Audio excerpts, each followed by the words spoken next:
Hello guys, ఈరోజు మనం ఆంధ్రప్రదేశ్లో ప్రాపర్టీ ట్యాక్స్ ఎలా కట్టాలి అనేది నేర్చుకుందాం.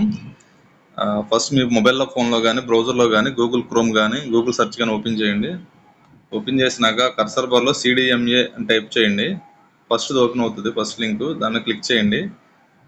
క్లిక్ చేసినాక ఇంటర్ఫేస్ ఈ రకంగా ఓపెన్ అవుద్ది. Then go for online payments అనే ఆప్షన్ ఉంటుంది. Here you have to select property tax. Then go for your district. ఏ డిస్టిక్లో ఉంటున్నారో ఆ డిస్టిక్ సెలెక్ట్ చేసుకోండి. ఎవరు మున్సిపాలిటీ, ఏ మున్సిపాలిటీ కింద వస్తుందో మీరున్న ప్రాపర్టీ అని సెలెక్ట్ చేసుకొని సబ్మిట్ చేయండి. ఇలా ఓపెన్ అవుతుంది. నెక్స్ట్ ఇంటర్ఫేస్ ఓపెన్ అయినాక అసెస్మెంట్ నెంబరా, డోర్ నెంబరా, ఓనర్ నేమా అని ఏదైనా పెట్టి సెర్చ్ చేయొచ్చు. కానీ అసెస్మెంట్ నెంబర్ సెలెక్ట్ చేస్తే ఆ పర్టికులర్ ప్రాపర్టీ అనేది ఓపెన్ అవుతుంది. అదే ఓనర్ నేమ్ ద్వారా అంటే చాలా సేమ్ పేరు చాలా మందికి ఉండొచ్చు, అప్పుడు చాలా ప్రాపర్టీస్ ఓపెన్ అవుతాయి. So better to go for assessment number.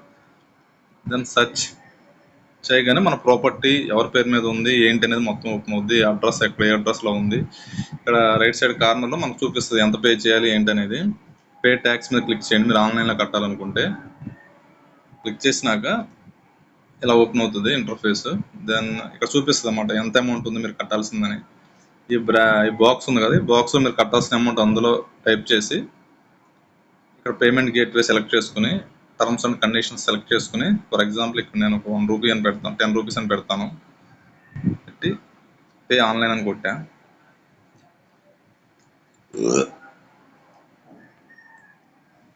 ఇక్కడ ఆన్లైన్ పేమెంట్ అని అడుగుతుంది, ఓకే చేయండి ఎస్ అని. ఇక్కడ 2 ఆప్షన్స్ అడుగుతుంది, పేయూ ద్వారా పే చేస్తారా, SBI ద్వారా అనేది. ఇక్కడ ఏదైనా సెలెక్ట్ చేసుకోవచ్చు. యూపీఐ అయితే నిల్ అనమాట. క్రెడిట్ కార్డ్ ద్వారా కానీ, డెబిట్ కార్డ్ ద్వారా పే చేయొచ్చు, కానీ కొద్ది సర్వీస్ ఛార్జెస్ అనేది ఉంటుంది.